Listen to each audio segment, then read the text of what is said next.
আজকের আলোচ্য বিষয় হচ্ছে আমরা একটি রাষ্ট্রকে কখন শক্তিশালী বলবো।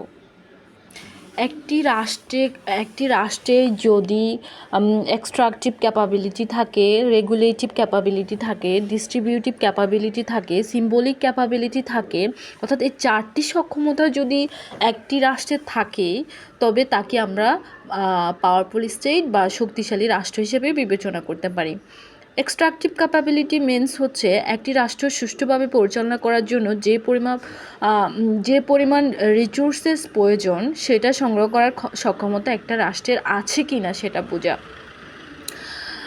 রেগুলেটিভ ক্যাপাবিলিটি বলতে বোঝাচ্ছে একটি রাষ্ট্রের অভ্যন্তরে বিভিন্ন গোষ্ঠী থাকে, দল উপদল থাকে, স্বার্থান্বেষী গ্রুপ থাকে ও টেরিরিস্ট থাকে।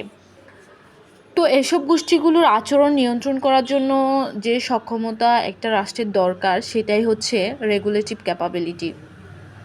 অর্থাৎ অভ্যন্তরীণ সহিংসতা থেকে রাষ্ট্রকে রক্ষা করার মাধ্যমে স্থিতিশীলতা বজায় রাখার সক্ষমতাই হচ্ছে মূলত রেগুলেটিভ ক্যাপাবিলিটির অন্তর্ভুক্ত।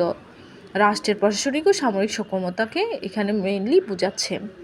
ডিস্ট্রিবিউটিভ ক্যাপাবিলিটি বলতে বোঝাচ্ছে একটি রাষ্ট্রের উন্নতির জন্য তার সম্পদের সুষম বন্টন প্রয়োজন। রাষ্ট্র হিসেবে নাগরিকদের মাঝে সম্পদের সুষম বন্টনের যে সক্ষমতা সেটাই হচ্ছে মেইনলি ডিস্ট্রিবিউটিভ ক্যাপাবিলিটি। যেমন ধনীদের থেকে কর আরোপ করে সেগুলো সমাজে পুনর্বন্টন করা, রাষ্ট্রের প্রাকৃতিক সম্পদকে সঠিকভাবে কাজে লাগানো। রাষ্ট্রের সক্ষমতা তখনই বৃদ্ধি পাবে যখন রাষ্ট্রের সম্পদ কোনো রকম দুর্নীতি ও আত্মসাৎ ছাড়াই সুষম বন্টন করা সম্ভব হবে। অর্থাৎ রাষ্ট্রের প্রাতিষ্ঠানিক সক্ষমতা হচ্ছে যে মেইনলি ডিস্ট্রিবিউটিভ ক্যাপাবিলিটির আওতায়।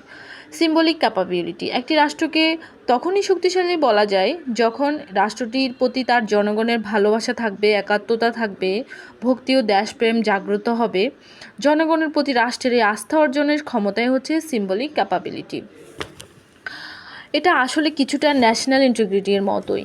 রাষ্ট্র যদি তার জনগণের মধ্যে দেশপ্রেম জাগাতে না পারে তাহলে সে শক্তিশালী রাষ্ট্র হবে না। তো উপরিক্ত চারটি মানদণ্ডের ভিত্তিতে মেইনলি আমরা একটা রাষ্ট্রকে পরীক্ষা করে বলতে পারি সেটা কি আসলে শক্তিশালী রাষ্ট্র নাকি শক্তিশালী রাষ্ট্র না।